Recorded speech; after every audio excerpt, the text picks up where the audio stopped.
Boa noite a todos. Sejam todos bem-vindos à nossa casa querida, à nossa casa amorosa.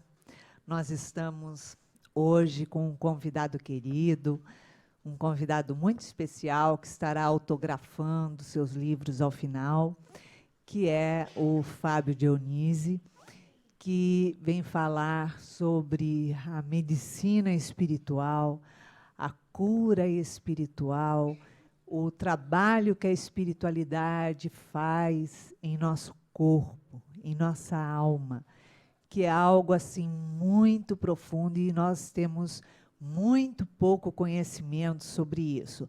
E ele vai estar autografando o seu livro ao final, que realmente vale a pena, porque nós não temos tanto conhecimento a respeito disso, mas cada vez mais a ciência está comprovando, né, esse trabalho e, hoje em dia, já é considerado um trabalho complementar à ciência. Então, hoje nós teremos a palestra dele e Ricardo vai fazer o preparo da noite de hoje. Boa noite a todos. O preparo de hoje é do livro Vida Feliz, psicografado por Divaldo Franco, ditado por Joana de Ângeles, capítulo 77. No dia de hoje, pelo menos, coloca beleza nos teus olhos, a fim de fitares a vida com lentes mais claras. Liberta-te das impressões negativas que te acompanharam ao leito na noite passada e dispõe-te a encarar o mundo e as pessoas com uma dose de boa vontade. Notarás que o teu estado íntimo se renovará e tudo adquirirá vida agradável ao teu redor. A boa vontade em relação aos outros retorna como simpatia e camaradagem deles em relação a ti. Enfrenta o dia novo, disposto a vencer e conquistando o espaço bom que te está reservado no mundo. Joana nos fala, nessa passagem, para nós valorizarmos o amanhecer de um novo dia e aproveitarmos também a energia que se restabelece em nosso íntimo para enfrentarmos os desafios que virão pela frente. Mas o que acontece na prática é um pouco longe disso, né? Nós não temos nem tempo para respirar direito. A nossa vida atribulada, nós já acordamos com pressa, sempre precisando chegar em algum lugar. Porém, nós devemos reservar alguns minutos preciosos para nós mesmos, e perceber que tudo já está dentro de nós. Louvar e agradecer a Deus, por exemplo, pela oportunidade de continuar encarnado, com a certeza que ainda estamos nessa jornada para evoluir e para nos iluminar. Buscar também um momento de meditação para nos estruturarmos mentalmente e nos elevarmos ao Senhor, passando a vibrar em comunhão com eles e chegando a um estado de serenidade plena. Ao desenvolvermos esse hábito de orar e meditar todas as manhãs, nós criamos verdadeiras fortalezas mentais que nos dará bom ânimo para vivermos nesse mundo sem sermos do mundo. Diferente da água que se contamina quando percorre o caminho, nós precisamos ser como luz, que ilumina os ambientes mais trevosos sem alterar a sua essência. Como disse Jesus, vim para lançar fogo à terra. O que é que eu queira, senão que esse fogo se acenda?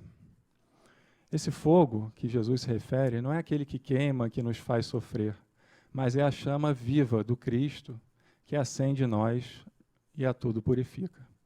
Muita paz e boa palestra.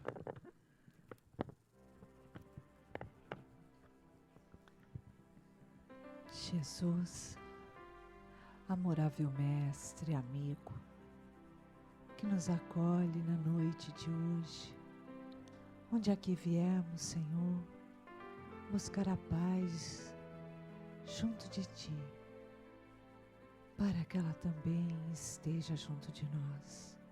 Pedimos a Ti, a Joana de Ângeles, nossa mentora amorosa, que com o seu carinho, a sua inspiração, envolva o nosso amigo querido, Fábio Dionísio, nos estudos que ele preparou carinhosamente para a noite de hoje. Graças a Deus.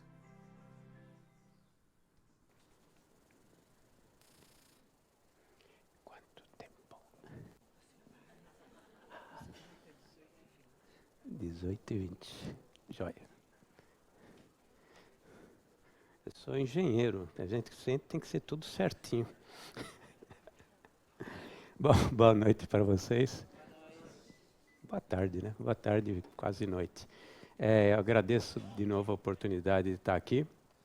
E eu gosto de contextualizar porque eu estou aqui, né? Eu faço parte de um centro espírita chamado Recanto de Luz Irmã Sheila, perto de São Paulo. Fica em Ribeirão Pires, na Grande São Paulo. E nesse centro, há 32 anos, não nesse centro, mas é realizado já há 32 anos, um trabalho de cirurgias espirituais, e nós chamamos de curas e cirurgia espiritual. Cura espiritual e cirurgia espiritual, né? A palavra cura é perigosa, porque ela dá a conotação de que a pessoa se cura, e não necessariamente isso acontece. E já mais de 700 mil pessoas já passaram por atendimento nessas cirurgias, né? Eu não estou incluindo passes, essas coisas, apenas esse tipo de trabalho. Há uns 6 anos atrás, o nosso mentor espiritual, que foi um doutor que trabalhou com Carlos Chagas, os dois que inclusive atuam no centro trabalharam com Carlos Chagas no projeto Manguinhos, para erradicação de algo que eu soube que o primeiro caso foi comprovado no Rio, hoje não foi isso? A febre amarela, né? Então, 100 anos atrás, mais ou menos, eles tinham conseguido iniciar para vencer esse problema. E também no mal de Chagas e malária e assim por diante. Eles, como são médicos humanitaristas, quando voltaram para o mundo espiritual, continuaram suas atividades, né? E mais especificamente num hospital que nós chamamos Hospital de Sheila. Na realidade, sabemos que chama-se Recanto de Repouso, Canto de Repouso, né? Casa de Repouso, segundo o Abel Glasser, do seu livro Alvorada Nova, né? E 6 anos atrás, o nosso benfeitor nos chamou para uma reunião e ele disse que estava na hora de nós registrarmos essa atividade de 32 anos, para que pudéssemos compartilhar dos conhecimentos que surgiram ao longo dessa longa jornada de tratamentos e cirurgias espirituais. E pediu que nós escrevêssemos um livro. Esse livro chama-se Medicina do Além, um presente de Jesus para a humanidade. Nome este que foi escolhido pela espiritualidade, né? Ele passou 3 nomes e disse assim, agora você escolhe um dos 3, né? Inclusive, a própria capa foi a espiritualidade que passou. A estrutura do livro, a própria espiritualidade que passou. Através do conselho desse hospital que eu acabei de mencionar, de Irmã Sheila. E nós publicamos. Tão logo publicamos, ele chegou e falou assim, está na hora agora de divulgar, né? Por isso que eu estou aqui, né? Eu já tenho bastante trabalho no Recanto de Luz Irmã Sheila, para ficar fazendo palestras. E nem fazia palestras antes. Fazia palestras dentro do centro, mas não pelo Brasil afora. E surgiram as oportunidades. Então, o objetivo meu é compartilhar esse conhecimento que está nesse livro, inclusive. E, principalmente, talvez seja meu lado de engenheiro, ser útil. Falar sobre como acontecem essas curas, e que é científico, não tem milagre esse negócio, né? Existe uma explicação. Talvez a gente não tenha conhecimento ainda, mas ela está ligada a leis físicas, né? Leis que fazem parte desse universo. Seja interessante ouvir casos, né? Encapsulamento de tumores, desmaterialização, cirurgias internas sem que haja cortes, né? Isso é interessante. Porém, o que é mais interessante? É aprendermos a não precisar disso. Aprender a não adoecer, para não precisar ter que curar, né? E isso é o que mais me fascina quando eu faço as palestras, é falar por que adoecemos. E depois eu conto alguns casos, fenômenos, né? Para que fique bonito, para que fique interessante, para que as pessoas desmistifiquem o que ocorre numa cirurgia espiritual, né? Não é necessário o uso de instrumentos, e nós realmente não usamos instrumentos, né? Existe um médium que é sensitivo de cura, todas as cirurgias são realizadas através dele, mas não se usam instrumentos, não há cortes, não tem suturas, não tem sangue. Agora, que acontecem cortes e que acontecem suturas que não se veem, acontece. Acontece mesmo. Tanto que às vezes fica a marca. E as pessoas, durante algumas horas, fica aquilo mostrando que houve, na verdade, uma cirurgia. E exames mostram que houve uma cirurgia. Que foi retirado miomas, que foram retirados tumores, né? E as medicinas não conseguem explicar como isso aconteceu, né? Mas a materialização e a desmaterialização é um fato. Isso nós sabemos que é uma questão de tempo, o homem vai chegar a esse estágio, né? Hoje, a dificuldade maior é controlar esse processo, sob o ponto de vista físico, e encontrar exatamente o ponto limite entre o que eu vou cortar, eliminar, ou desmaterializar, e o que eu vou materializar. Porque tem que ser perfeito o negócio, né? Isso é complicado ainda, mas um dia nós vamos chegar lá. Agora, por que nós adoecemos? Né? Tem muita coisa que foi explicada já por Emmanuel e André Luiz, 60 anos atrás, né? Nós encontramos em nosso lar mensageiros, missionários da luz, evolução em 2 mundos, domínios da mediunidade, mecanismo da mediunidade de André.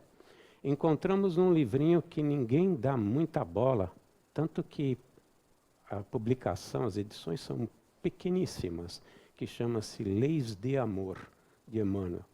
Leis de Amor, à primeira vista, deve estar falando sobre amor ao próximo, né? Não, é um livro inteiramente dedicado a fazer com que a gente compreenda por que adoeça e o que é que nós temos que fazer para evitar. E não é um livro recente, hein? É um livro que a minha publicação, que deve ter sido a 2ª edição, ou talvez uma reimpressão, naquela época não se registrava isso, é de 1953. E a gente leva 60 anos para começar a falar sobre isso, começar a tentar entender sobre isso, né? Então, o que eu estou falando foram desses livros que eu acabei de citar. E algum outro que depois eu vou citar ao longo da palestra. Primeiro, como é que é a nossa estrutura? Como é que nós somos constituídos? Nós precisamos compreender a nossa constituição e como é que nós agimos nessa constituição. Sabemos, nós espíritas usamos ainda o arcabouço que foi criado por Allan Kardec, que está correto, que nós temos o espírito, o perispírito e o corpo físico, né? Depois o André Luiz, em Nosso Lar e Missionários da Luz, ele divide o perispírito em corpo causal, duplo etéreo, e ele começa a falar de um corpo mental, né? Está lá em André Luiz. E ele fala uma frase em um dos livros que é muito importante. Ele diz que a gente não deveria desconsiderar o que os espiritualistas falam a respeito de outros corpos sutis. Ele não diz quais são esses corpos sutis e quais são os corretos que os espiritualistas falam, mas nós não podemos desconsiderar.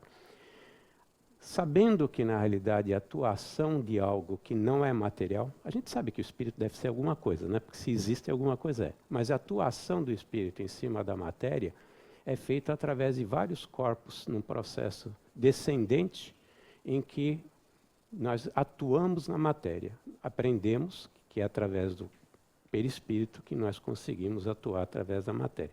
Mas nós temos muitos corpos sutis em uma escala de padrão vibratório descendente, né?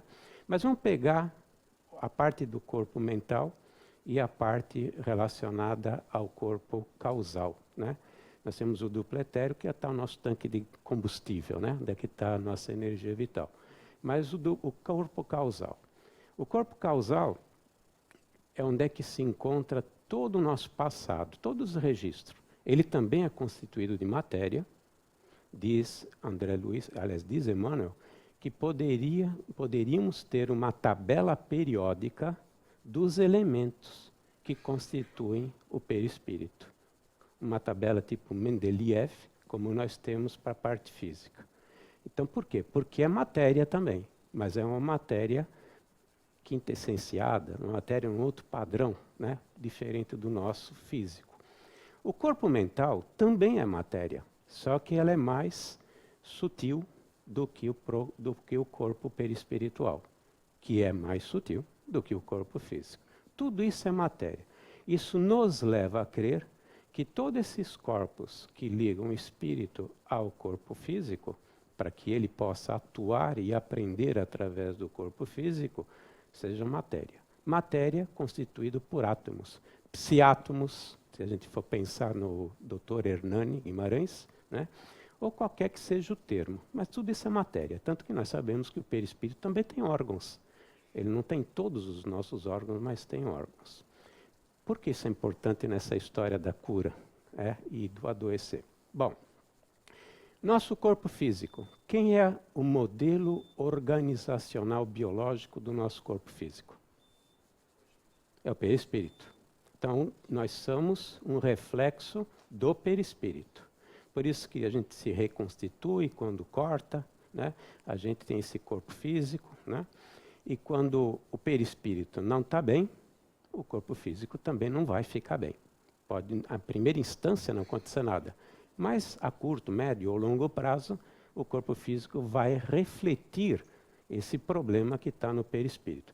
Tanto que diz o Emmanuel que todos os nossos males, a raiz de todos os nossos males está no perispírito. Mas a raiz não significa que o perispírito é a causa. O perispírito pode ser um efeito. E esse efeito se reflete também como efeito em cima do corpo físico, né? Quem é o modelo organizacional do perispírito? É o corpo mental, né? Está lá em Emmanuel. Então, o corpo mental é que modela o perispírito. E o perispírito é que modela o corpo físico, né? O que é o corpo mental? É a sede da mente. A mente é a ligação do espírito com o universo físico. Todas as suas vontades, seus desejos, seus pensamentos, atuação no corpo físico, são lançadas na mente. A mente é um constituinte do espírito e, através da mente, geram todos os comandos para que haja essa interação com o corpo físico. Começa pelo coronário, começa pelo corpo, pelo frontal, vai para o cérebro, do cérebro desce para todos os sistemas, sistema nervoso, endócrino e assim por diante. Ou através dos chakras, né? Em contrapartida, todas as sensações do corpo físico chegam ao espírito pelo caminho inverso. Sistema nervoso, os lóbulos, depois do lóbulo vai para o frontal, coronário, mente e sobe para o corpo, para o espírito, ok? O espírito, ele comanda todas as células do nosso corpo. Nós comandamos todas as células do nosso corpo. Nós comandamos todos os nossos órgãos e todos os nossos sistemas. Como passamos por um processo evolutivo muito longo, nós fazemos isso automaticamente, como estamos respirando nesse momento, né? Eu falei respirando, as pessoas falam, opa, estou respirando mesmo. Ninguém estava percebendo que estava respirando, né? A não ser que alguém estivesse suspirando. Esse cara não vai terminar? Né? Mas a gente tem consciência, né? Mas a respiração a gente não tem consciência, porque virou um processo automático, né? Agora, vocês imaginaram? Nós temos bilhões de células e o espírito comanda todas essas células. Ao longo de uma existência de 70 anos, aproximadamente, nós teremos, ao longo desses 70 anos, 55 trilhões de células. A maior parte, porque há um processo de regeneração, né? Com exceção das células neurônios, nós, a cada 6 meses, praticamente, nós mudamos nosso corpo, né? 55 trilhões de células que vão ser comandadas pelo Espírito, de uma forma automática. Coisa impressionante é o ser humano. Imaginem a capacidade que nós temos realizando isso conosco. Por outro lado, para que tudo esteja ação, precisamos com que a gente comande todas essas células de maneira perfeita. Porque se alguma coisa desandar, nós vamos prejudicar esse funcionamento, né? Em Evolução dos Dois Mundos, nós aprendemos que o espírito atua a nível de genes através das células pelo citoplasma. Do citoplasma ele comanda através do núcleo os genes. E a maioria dos genes se encontram no núcleo das células, né? Se nós damos comandos corretos, tudo isso funciona bem. Se nós damos comandos errados, o que vai acontecer? Alguma coisa vai desandar, né? Mas não é tão simples assim. Existem outros motivos pelas quais nós desandamos, né? Não é só essa parte do controle. Mas essa parte do controle é muito importante para nós. Pode não ser o motivo de todas as nossas enfermidades, mas é motivo de boa parte das nossas enfermidades. Como é que uma máquina funciona bem? Quando tudo na máquina está lá, manutenção perfeita, né? Quando todas as coisas estão azeitadas, tudo está correndo bem.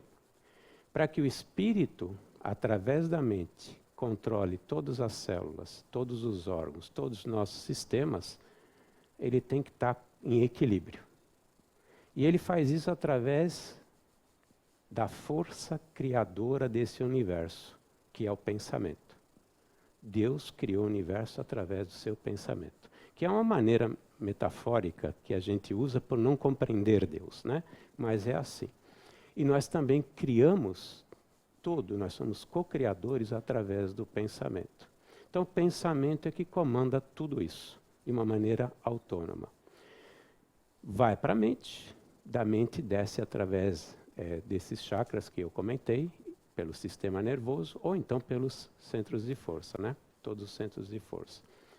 O que atrapalha, em termos de funcionamento, todos esses comandos? Nossas emoções, nossos sentimentos, né? Diz Emmanuel que, por exemplo, quando nós estamos com alguma emoção descontrolada, que seja raiva, que seja mágoa, que seja alguma coisa que esteja atrapalhando, isso destrambelha a capacidade da mente em receber os comandos do espírito e fazer com que todas as coisas funcionem bem. Por isso que a gente acaba criando enfermidades. Um dos motivos, por exemplo, é o sistema imunológico. Nós deixamos de ter um sistema imunológico que seja capaz de combater todas as bactérias, as larvas mentais, porque não é só físico, né? Tem os miasmas, tem as larvas mentais e tem as bactérias. E a gente acaba enfermo, acaba com algum problema em termos de doença.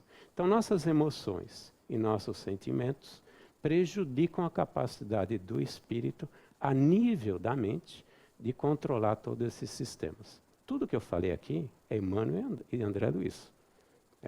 Emmanuel e André Luiz. Agora, a fórmula está aí. A partir de agora, nenhum de nós mais fica doente, correto? Sabemos que nós temos que controlar nossas emoções e sentimentos. E nossos pensamentos também, né? Agora eu terminei a palestra, eu vou embora, né? Vocês todos vão fazer a autocura, né? E todo mundo está enfermo. O diabo é que nossos pensamentos, nossos sentimentos e emoções refletem o que o espírito é. Cada um dá o que tem, não é? Não é assim? Cada um dá o que tem. E esse negócio desce, eu vou falar em descida vibracional, né? Descida, desce do jeito que desce, não tem como evitar de pensar. Não tem como evitar de ter sentimentos. Não tem como evitar de ter emoções. Não é simplesmente agora eu vou desligar. né? Talvez, durante um processo de meditação, você consiga, por alguns instantes, até você quase zerar tudo isso, né? Mas não é o dia a dia. Não tem como. Eu sempre uso o exemplo da mina d'água. Eu morei em chácara há alguns anos. A mina d'água, quando ela quer sair, ela vai sair. Não adianta tentar obstruir. E se a gente deixa que ela saia no terreno, o que vai acontecer com o terreno? Vai ficar um charco aquilo, né? Então nós temos que fazer o quê? Gerenciar o que está saindo da mina. Nós não podemos evitar que saia água, mas nós podemos gerenciar, canalizando, colocando num lugar para depois usar, por exemplo, como água de jardim, para molhar as plantas, né? Então o que nós podemos fazer, já que somos o que somos, enquanto a gente não se tornar um espírito de luz, é tentar gerenciar os nossos pensamentos, as nossas emoções e nossos sentimentos, né? O fanático, ele faria de uma maneira um pouco diferente, né? Agora eu não vou ter mais emoções, não vou ter mais sentimentos e meus pensamentos serão todos puros. Se alguém tentar, eu acho que é o melhor hospital psiquiátrico do Brasil, é espírita, né? Que eu vou dar o endereço. Porque a nossa psique não está preparada para a gente agir como santo. Não tem como. Tudo isso é um processo evolutivo. Tudo isso é um processo que vai levar muito tempo. Mas nós temos que admitir o que somos, porém não deixar que o que nós somos nos prejudique, né? Eu costumo dizer que Jesus, ele sabia que não ia santificar ninguém quando ele veio para cá. Mas ele deixou receitas para que a gente tivesse uma vida mais saudável. Vá lá e não peques mais, para que não te aconteça algo pior. Ele não disse para você não ter aquele sentimento que levaria ao pecado. Ele não disse para que você não tivesse o pensamento que levaria ao pecado. Ele disse não peque, não haja, controle a ação, né? Agora, para a gente fazer isso, nós temos que entender essas coisas. Nós temos que partir para o autoconhecimento, para poder gerenciar. Porque se a gente não sabe quais são os nossos motivadores, quais são os gatilhos que acabam gerando tudo isso, nós vamos ficar à mercê de nós mesmos. Nós vamos ser vítimas de nós mesmos, né? Por isso que o Espiritismo bate tanto. Aliás, a gente fala Espiritismo, o que não é verdade, né? O próprio cristianismo, quando você pega Santo Agostinho, século IV, século V, ele ensinou naquela época a fazer o autoconhecimento e a reforma íntima. Então foi Santo Agostinho? Não. A gente pode retroceder a Sócrates. Sócrates ensinou como a gente se autoconhece e como fazer a reforma íntima.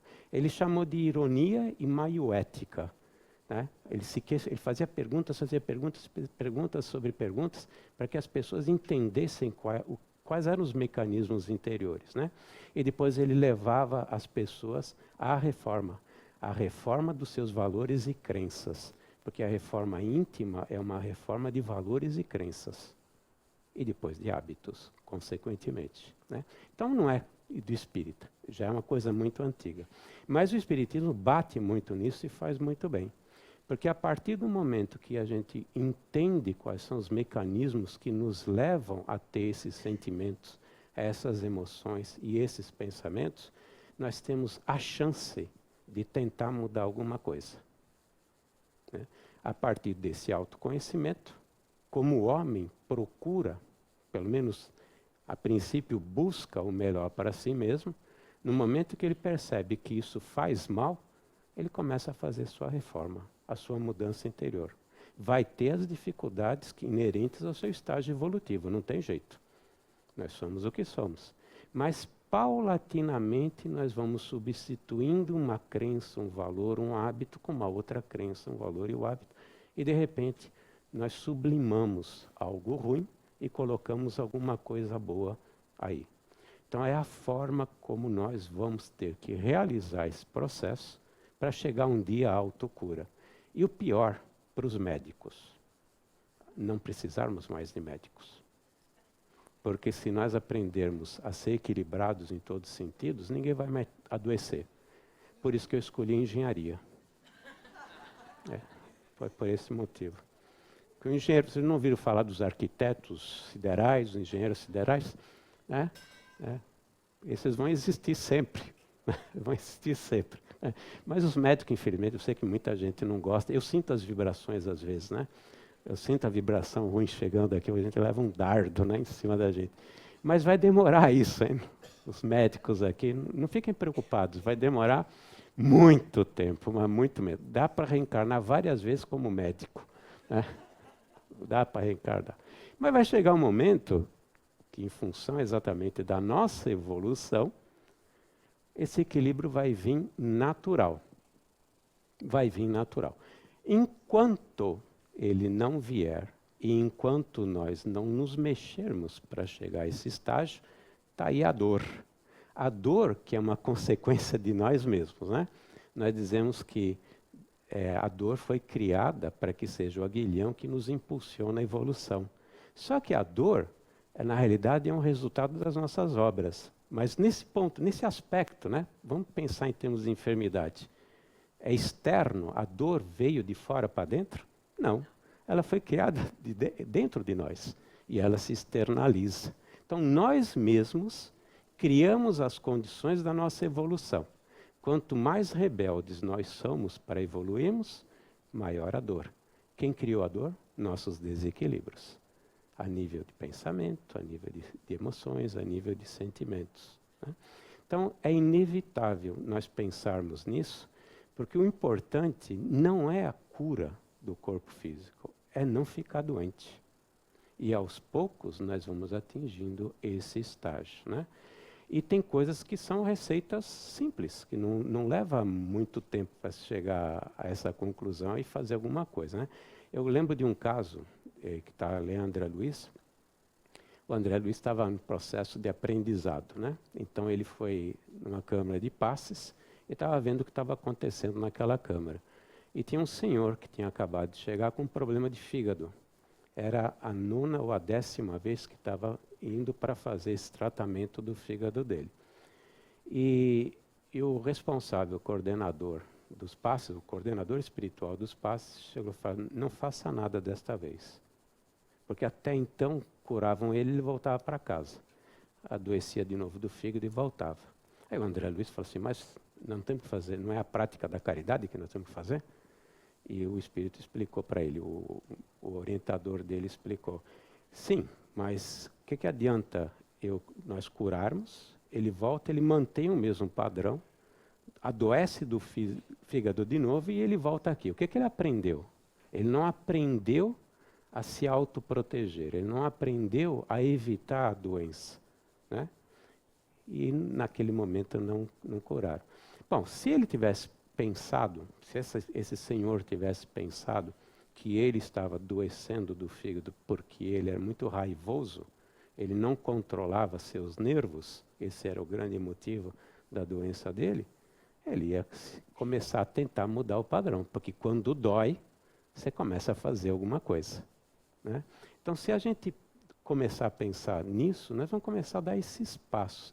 Mas, para isso, nós temos que assumir, primeiro, a responsabilidade que toda doença é causada por nós mesmos. A gente sempre tem a tendência de botar externamente a culpa das nossas mazelas. É a bactéria, é o sistema público de saúde, é a falta de higiene dos restaurantes ou qualquer coisa. Oi? É o obsessor, essa é boa, essa é obsessor. Às vezes a gente é obsessor do obsessor, né? Eles se queixam muitas vezes disso, hein? Nas reuniões de obsessão eles se queixam, né? Mas não é o tema. Então, nós temos que assumir a responsabilidade que a culpa é nossa. Por outro lado, nós não podemos entrar num processo de culpa, porque isso também é uma fuga. A gente acaba desviando, tentando encontrar uma outra pessoa para vencer esse sentimento negativo que está dentro de nós, que é a culpa. E, infelizmente, nós somos criados e educados, isso é um processo atávico, desde a época de Moisés, de que nós somos pecadores, que nós erramos, que nós vamos para o inferno, que a pena vai ser eterna. Mesmo como espíritas, nós mantemos isso dentro do espírito há muito tempo. Nós ouvimos isso há muito tempo. Então, ser pecador é feio. Falhar é feio. Nós não nos amamos. E isso faz com que a gente procure fugas para não olhar para dentro de si mesmo com amor e falar o seguinte: espera um pouquinho, eu sou o que sou e isso é fruto do meu estágio evolutivo. Jesus, quando ele recebeu a missão de ser responsável pela humanidade terrestre, e ele tinha que formar o planeta Terra e colocar a humanidade aqui, e depois levar-nos, a todos nós, ao aprisco, né? Ele falou, nenhuma ovelha será perdida, significa todo mundo vai chegar a Deus, todo mundo vai para esses mundos. Isso foi há 4,7 bilhões de anos. Para ele receber essa missão, você imagina como ele já era há 4,7 bilhões. E ele é considerado um arcanjo, né? Considerado já um espírito que atingiu a perfeição que possa ser atingida. Nós temos quanto? Luiz, quanto tempo você acha que tem? De quê? Se você tiver 1 milhão de anos, é muito. Dezenas. Que tenha dezenas. Compara com 4,7 bilhões de anos. Ou seja, nós não passamos pelas experiências que Jesus já passou e que esses espíritos de luz já passaram. E essas experiências são necessárias para a nossa evolução. O processo não é tentativa e erro. Foi assim que foi criado esse processo. Ninguém nasceu sabendo. Tem que tentar para saber se é bom ou não. Se nós estamos tentando, significa que nós vamos errar. Tanto que a frase é muito clara, é tentativa e erro, e não tentativa e acerto. Certo? Porque a gente erra muitas vezes até chegar ao acerto. Senão já seria tentativa e acerto. Né? É tentativa e erro.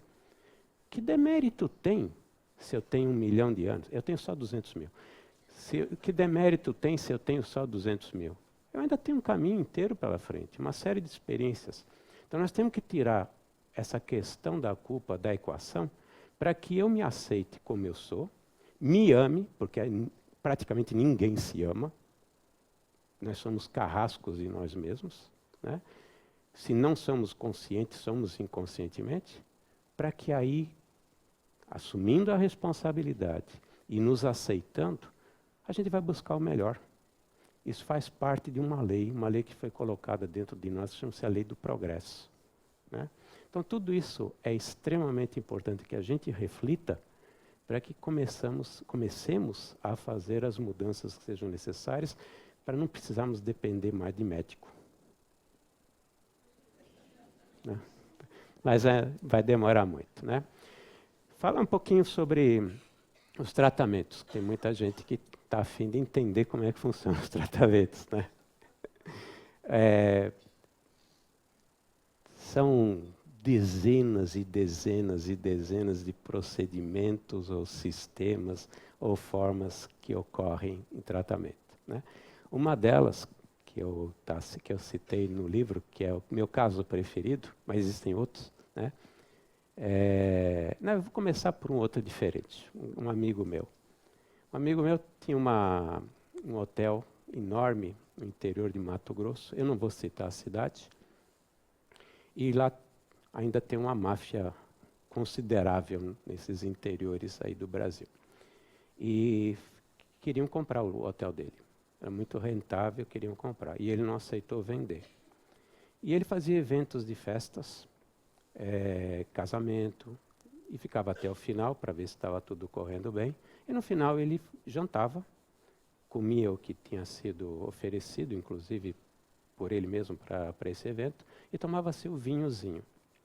Ele já conhecia o Edson Barbosa, que é o médium sensitivo de cura que faz esses tratamentos no Sheila há 32 anos. Já tinha sido tratado uma vez, na época que a gente estava em Santo André e não em Ribeirão Pires. E nessa noite, era mais ou menos 1h da manhã, ele começou a se sentir muito mal depois do jantar. Praticamente logo depois do jantar. E mais especificamente, depois de beber uma taça de vinho, né? Aí ele ligou para o Edson e falou assim, eu estou muito mal, não estou me sentindo muito mal, será que você não conversa com a espiritualidade? Porque esse pessoal, né, não é telefone não, né? Mas ele ia perguntar, ele ia invocar. Agora, é do espírito responder, certo? Mexer no telefone e tocar, você pode, né? Já não existe mais isso, né? Agora é assim, né? E, por acaso, a espiritualidade respondeu, né? E falou que foi o Dr. Xavier, por sinal, que é também quem faz as cirurgias espirituais, é um espírito lá do irmão Sheila, que trabalhou com Carlos Chagas. Falou assim, você vai para o quarto imediatamente, aí o Edson transmitiu, e eu vou estar aí. Ele foi para o quarto e ele viu o Dr. Xavier chegando. E o Dr. Xavier fez alguns procedimentos e passou também através do Edson, né? Dava no telefone, que na manhã seguinte ele pegasse a picape dele e viesse imediatamente para Santo André, no Cedre, que era o local onde ocorriam as cirurgias, que só fica a 700 quilômetros de distância. E ele estava desacompanhado, ele não tinha ninguém para vir com ele, né? Imediatamente, ia ter uma reunião de cura, foi de uma sexta para um sábado. Chegou ele de manhã e não coma nada, não coma absolutamente nada. De manhã cedo, ele pegou a picape e veio para cá. E ele não estava sentindo nada nesse momento. Quando ele chegou mais ou menos em Araras, ele sentiu muita fome. Ele falou, acho que se eu beber meio copo de leite, não vai fazer mal. Leite, né? Não vai fazer mal, né? Bom, ele bebeu leite, ele não viu mais nada de Araras até o Cedre. Quando ele acordou, ele estava no Cedre e já tinha feito a cirurgia espiritual. Ele dirigiu esses 350 quilômetros, eu não sei quanto é de Araras para Santo André, sem nenhuma consciência. Alguém dirigiu por ele, certo? Alguém dirigiu por ele. Aí o Dr. Xavier explicou que ele tinha sido envenenado com estricnina no vinho. No vinho, né? E que o que eles fizeram? Eles encapsularam, ou seja, eles materializaram, como ele foi pedido para que ele parasse e não fizesse absolutamente nada, para não espalhar. Eles, eu ia falar uma palavra em italiano, readunare, né? Eu vi tanto italiano hoje aqui, falando, não sei o que está acontecendo no Rio. Ajunta tudo aquilo, né? Agrupou tudo aquilo e eles encapsularam. Quando ele bebeu o leite, ele criou um furinho, sei lá o que aconteceu. E quando ele chegou, eles simplesmente desmaterializaram. Não fizeram isso lá porque não haviam as condições que existem numa câmara neutra, de uma câmara cirúrgica. Então, ele tinha que vir para fazer isso. Então, o encapsulamento, através de um processo de materialização, é um fato muito comum. Câncer de próstata é muito localizado. Muitos dos procedimentos para cura de câncer de próstata é feita uma materialização em volta da região cancerígena. Como é que a célula se alimenta? Através do sangue. Com a cápsula, o sangue não atinge mais as células. O que acontece com as células quando não recebe alimento? Algumas, elas adormecem. A maioria morre, mas algumas não morrem. Elas entram num processo exatamente. E isso é um dos procedimentos. Então, nós temos um processo de materialização. Isso significa, por exemplo, pegar, entre outras possibilidades, pegar a energia e condensá-la.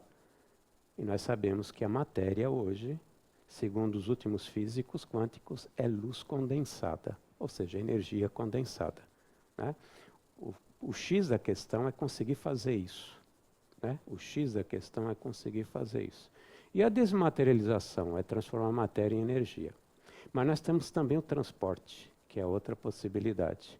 Eu pego um material, eu como espírito pego um material, transporto isso para dentro do corpo físico, através de uma quarta dimensão, por exemplo, a dimensão espiritual, e materializo na zona que faz a cirurgia. Então é um processo de desmaterialização e materialização, né? O senhor lembrou Sheila, a irmã Sheila, que nas reuniões de Peixotinho, quando ela estava trabalhando com Zé Grosso, Palminha, né? Um dia ela deu um presente para o Ranieri, porque tinha acabado de publicar um livro, o Ranieri, né? Falando sobre isso. Em Uberaba, ela trouxe uma concha do mar e entregou dentro da sala mediúnica, que é lacrada, com água do mar gelada ainda e areia. Ou seja, é um processo de desmaterialização e materialização. Ou um processo de transporte através da coisa. Isso. Eu estou lá olhando. Estou lá olhando. Estou lá firme. Né? Então, esse é um processo. Agora, existem cirurgias mesmo, em que ocorrem cortes e depois o transporte do material. Existem atuação principal sempre é no perispírito. A maior parte de todas as cirurgias é no perispírito. Por que será no perispírito, né? Quem é o modelo organizacional biológico do corpo físico? É o perispírito. Se eu resolvo o problema do meu molde, porque é um molde, né?